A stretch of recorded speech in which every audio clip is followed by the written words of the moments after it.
नंदुरबार जिल्ह्यात गेल्या 2 दशकांपासून एक नाव सर्वांच्या ओठांवर आहे, गावित कुटुंब. आदिवासी समाजाचा बुलंद आवाज, ग्रामीण भागातील विकासासाठी झटणारी नेता मंडळी आणि अनेक निवडणुकात अपराजित राहिलेला हा राजकीय वारसा. मात्र आता जिल्ह्याच्या राजकीय रंगमंचावर एक नवा अध्याय सुरू होतोय. गावित कुटुंबाच्या वर्चस्वावर प्रश्नचिन्ह निर्माण झाले. सध्या राजकीय वातावरणात मोठे बदल दिसत आहेत. जनतेतील असंतोष, नव्या नेतृत्वाची घडामोड, सोशल मीडियाचा प्रभाव आणि भाजपमधील अंतर्गत नाराजी यामुळे आता गावित कुटुंबाच्या सत्तेवर प्रश्नचिन्ह उपस्थित होत आहे. चला जाणून घेऊया या कुटुंबाचा पूर्ण इतिहास आजच्या व्हिडिओमध्ये. नमस्कार, मी नील सोनार, तुम्ही पाहत आहात बोल एमएच.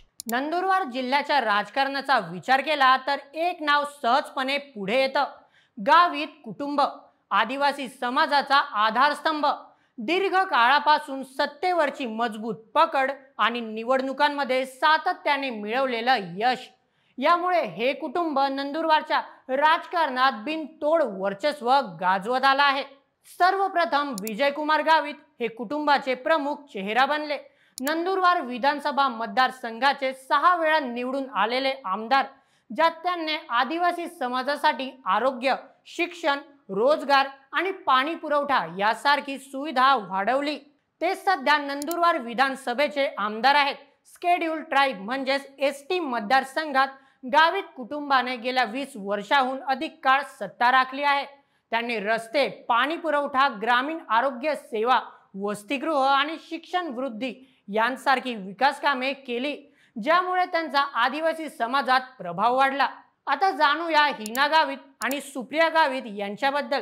सर्वप्रथम हिना गावित, विजयकुमार गावित यांची कन्या. 2014 ते 2024 पर्यंत नंदुरबार लोकसभा मतदारसंघातून खासदार होत्या. 2014 मध्ये त्यांनी काँग्रेसचे 9 वेळा खासदार माणिकराव होडल्या गावित यांचा पराभव केला होता. पण 2024च्या लोकसभेच्या निवडणुकीत त्यांचा काँग्रेसच्या नवीन आणि युवा चेहरा असलेले गोवाल पाडवी यांनी हिना गावित यांचा दारुण पराभव करून गावित कुटुंबाला चांगलाच धक्का दिला आहे. आता जाणून घेऊया सुप्रिया गावित यांच्याबद्दल. नंदुरबार जिल्हा परिषद अध्यक्ष म्हणून कार्यरत त्यांनी महिला आरोग्य, संतुलित शिक्षण, पोषण आहार योजना आणि ग्रामस्तरावर आरोग्य दूत कार्यक्रम यावरील कार्यात महत्त्वाचा पुढाकार घेतला आहे. त्यामुळे युवा पिढीतलं नेतृत्व असा समावेश करत ग्रामीण भागात संवाद साधणे हे त्यांचं योगदान गृहीत धरलं जात आहे. हे कार्य गावित कुटुंबाच्या राजकीय आणि सामाजिक उतरंडीत विस्तारपूरक ठरू शकते. 2024-25च्या काळात राजकारण फक्त सभास्थळावर घडत नाही. सोशल मीडिया, मोबाईल नेटवर्क्स, युवा सहभाग आणि थेट संवादाने राजकीय वारसाला नव्या पद्धतीची मागणी केली आहे. पारंपरिक राजकीय पद्धतींवर विश्वास कमी होत असून त्यांना नवीन नेतृत्वाकडे प्रोत्साहन दिसत आहे. यामुळे गावित कुटुंबाला आता रणनीती बदलावी लागणार आणि त्यांना युवा, पारदर्शक आणि परिणामाकडे आधारित नेतृत्वाची गरज आहे. 2024 लोकसभा निवडणुकीत हिना गावित पराभूत झाल्यानंतर पक्षांतर्गत बंड करून अक्कलकुवा विधानसभा मतदारसंघातून अपक्ष म्हणून लढल्या. तर सुप्रिया गावित या जिल्हा परिषदेच्या अध्यक्ष होऊन समाजातील महिलांशी, आरोग्य योजनांशी थेट संपर्क साधत आहेत. गावित गटाच्या नेतृत्वाखालील भाजपने अनेक ठिकाणी सत्ता मिळवली, पण संपूर्ण जिल्ह्यावर एक हाती वर्चस्व निर्माण होऊ शकले नाही. काँग्रेस आणि राष्ट्रवादी अजित पवार गटाने काही तालुक्यांमध्ये चांगली पकड दर्शवली. सुप्रिया गावित यांची जिल्हा परिषद अध्यक्षपदी निवड ही गावित कुटुंबासाठी मोठा राजकीय विजय होती.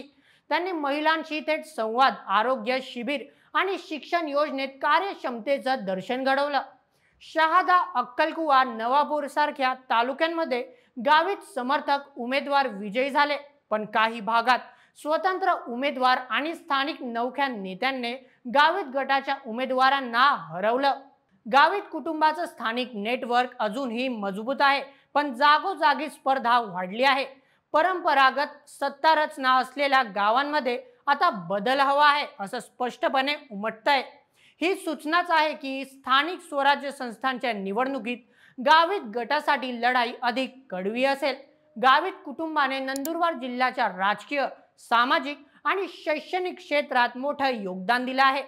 मुलींसाठी शिक्षण योजना, एसटी विद्यार्थ्यांसाठी वसतिगृह आणि शिष्यवृत्ती योजना, भटकंती आणि मार्गदर्शन शिबिर, वनाधिकार कायद्यांचा पाठपुरावा, आरोग्य जनजागृती मोहीम, आदिवासी समाजात राजकीय जागरूकता वाढवणं।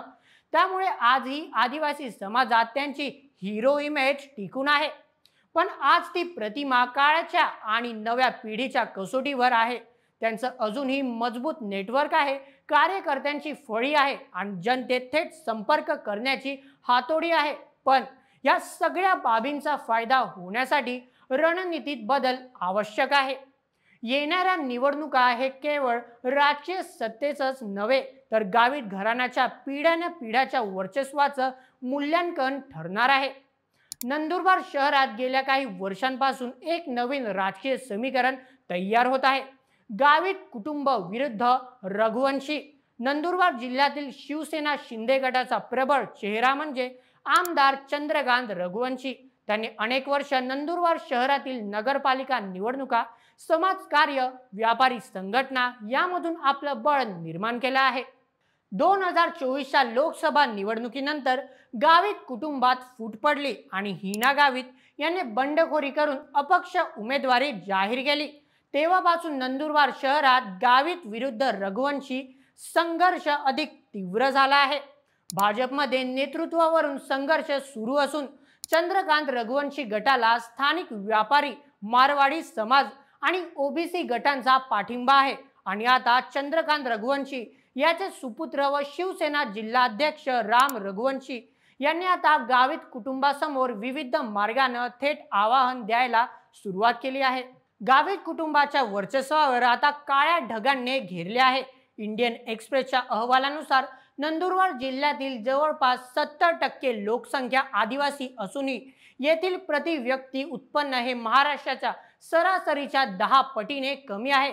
हे असंतोषाचे कारण ठरत आहे। गोवाल पाडवी यांच्या नेतृत्वाखाली काँग्रेसने आदिवासी समाजात पुन्हा एकदा सक्रियता दाखवली आहे। अजित पवार गटानेही राष्ट्रवादी पक्षाचं संघटन मजबूत करत युवा नेतृत्व पुढे आणलं आहे। या दोघांनी नंदुरबार जिल्ह्याच्या राजकीय गणितात गावित कुटुंबाला टक्कर देण्याची तयारी केली आहे। त्यासोबत भाजपातील अनेक कार्यकर्ते गावित कुटुंबाच्या संपूर्ण एकहाती कारभारावर नाराज आहेत। पक्षात नवीन नेतृत्व तयार करण्याची मागणीही सध्या काही कार्यकर्ते करत आहेत। गावित कुटुंबाने नंदुरबारच्या समाजात पक्की पाळमुळं रोवली आहेत।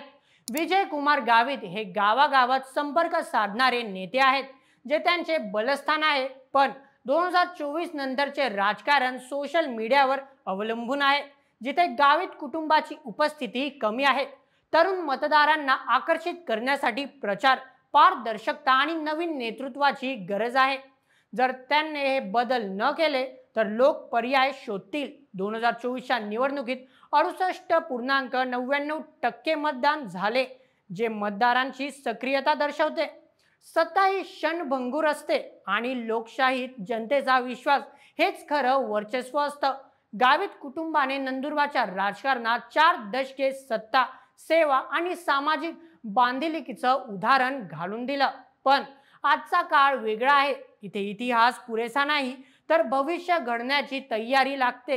हिना गावित यांची बंडखोरी, विजय कुमार गावित यांची पारंपरिक नेतृत्व शैली, सुप्रिया गावित यांचं उदयोन्मुख नेतृत्व आणि सोशल मीडियावर उगम पावणारी नवमतदार, या सर्व घटनांची कसोटी आहे येणारी निवडणूक। या निवडणुकांमध्ये ठरेल गावितांचा वारसा पुन्हा बहरणार की नंदुरबारच्या राजकारणात नवपर्व सुरू होणार।